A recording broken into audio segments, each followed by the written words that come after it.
This is Dr. Eric Live. This is the video podcast that we do every night at about the 8:30 hour, and I got a little formal for you today. I got dressed up and put my doctor equipment on, that white coat. We're here with the volume with your daily dose, which is I believe episode 222. And that means we're at least 222 days into the coronavirus epidemic. And we are doing a continuous live every night about this time so that we can bring you up to date on what's going on and how we're doing. And I'm using my computer. I'm getting used to my new MacBook. I've been on a iPad for a long time. But let's get right to it tonight, and let's see whether we can start off with our credo, and that is: have you had your daily vitamin CBD today to help reduce your chronic low-grade inflammation to support your immune system? That's a big mouthful, and it does a lot of things. We have hundreds of known pathways that the endocannabinoid system helps to navigate. And people sometimes want to know whether or not it's a snake oil, because people use it for anxiety, people use it for depression, people use it for bone production, and that's what I'm going to talk about tonight, just a little bit. I'm going to hello Gina, good to see you back. It was good to talk to you the other night. Osteoporosis is my lane, and bone stimulation is a lane that I've been playing in since 1975-76. When I was a postdoctoral fellow at the University of Pennsylvania. And in that sojourn, I was fortunate enough to have a project called electrically induced osteogenesis.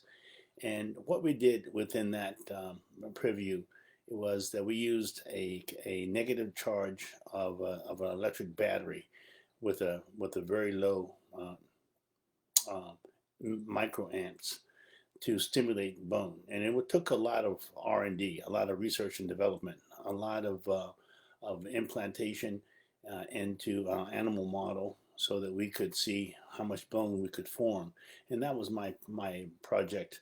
I tried to wiggle my way into the project when I was my second year in medical school, when I went and took orthopedic research to get acquainted with and get to be known in the orthopedic department, because I had my eyeball set on trying to get into the University of Pennsylvania's orthopedic program. Okay, who did I think I was? Okay, but as my second year in medical school, I did orthopedic research, and this project was going on, which gave me a jump on it 3 years later.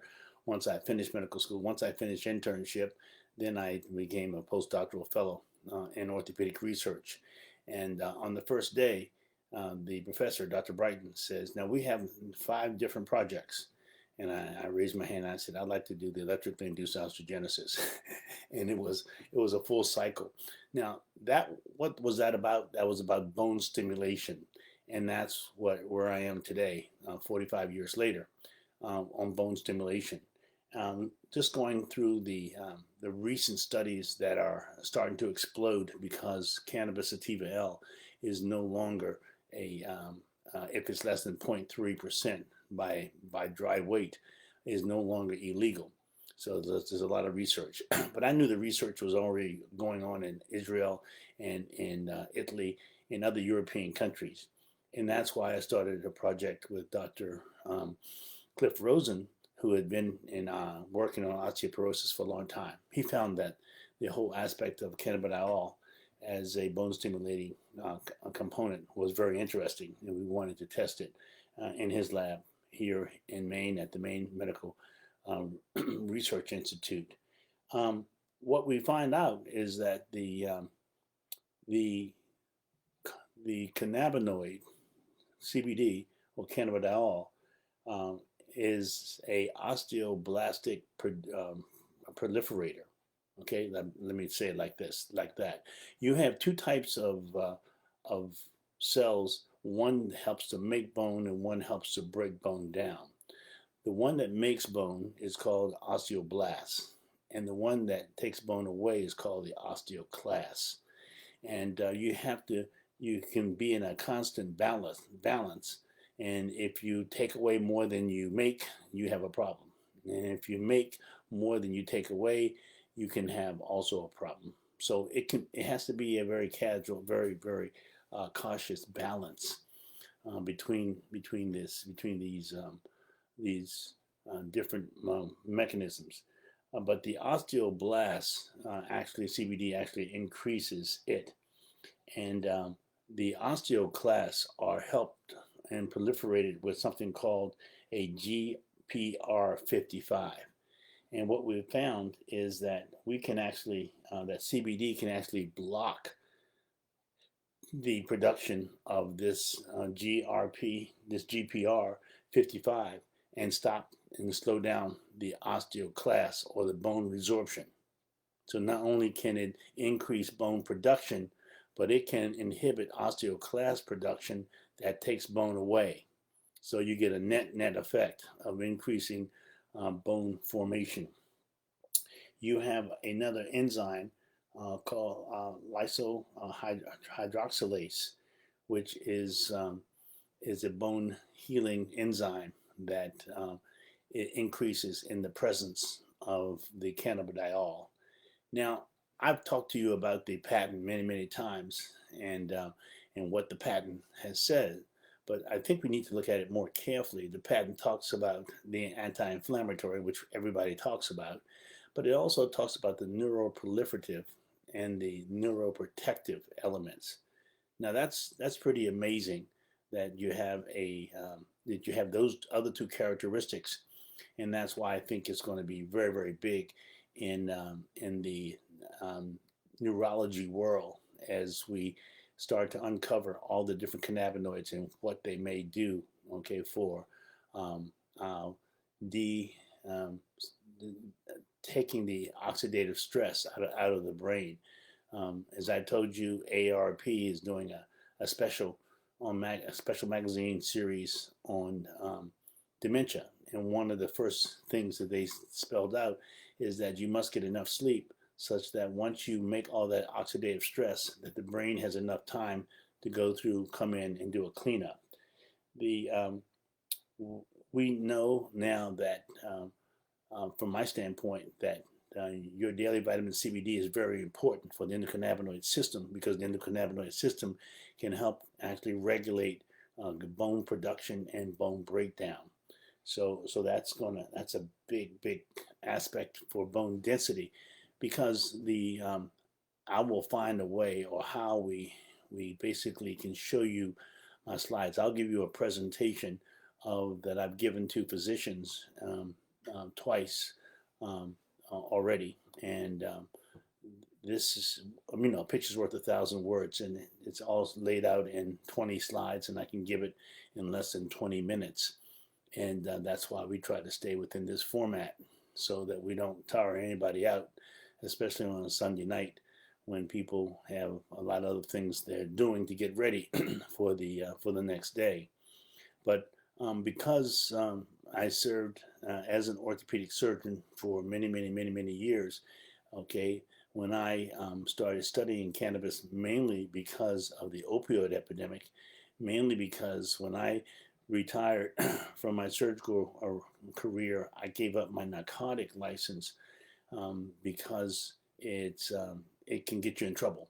Number one, people, particularly family members, will say, I'm having a lot of pain. Can you write me a prescription? And I eliminated that as a bequest, because I said I don't have a license anymore to write it, and I don't want to write it because I was very careful throughout my surgical practice not to perpetuate people taking opioids for any extended period of time, because those opioids are quite addictive, and 50 to 70,000 people dying a year, okay, is no joke. So it's a big thing for me, and for you. So so tonight, that you need to take your vitamin CBD. Where do you get it from? You go to www.dailyvitamincbd.com. Let me say that a little slower. www.dailyvitamincbd.com. We have merchant services now, so you can pay right online. We get it out to USPS the next day, the next business day, and we want to grow. Um, what I also learned tonight, and you can do some of the math and realize how fortunate we are.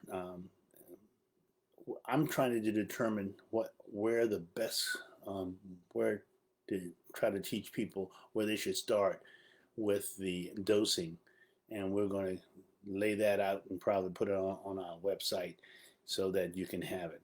Also, there's a cost factor, and there's a cost factor that says that CBD is about 9 cents, 9 cents to 20 cents per milligram.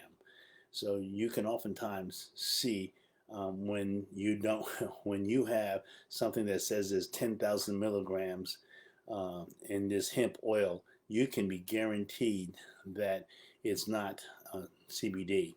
You can be guaranteed that it's salad dressing, that it's hemp seed oil, because there are multiple processes in setting up and getting this oil, which I do in my lab all the time. I have done it through 2 or 3 different mechanisms in order to get the broad spectrum, full spectrum, and the differential between the CBDA and the CBD. So we're real pleased that that you can now go to our website, okay, and order right off of our website, and we thank you. We the people that worked on the website did a great job. Sabria, Maggie Hoople, okay, Chip Ellis, one of the co-founders, they all worked on that, and we think that we have something special. So we're pleased about that, and we thank them. So that's it for tonight. Okay, I'm 12 minutes and 2 seconds in, and I don't want to burn you up, but please go to dailyvitamincbd.com so that when you cite your credo, have you had your daily vitamin CBD today, to help reduce the chronic low-grade inflammation to support your immune system. And that immune system is so very important. We'll talk more about it tomorrow, next day, and I thank you very much and have a great night. Please, thank you, and out.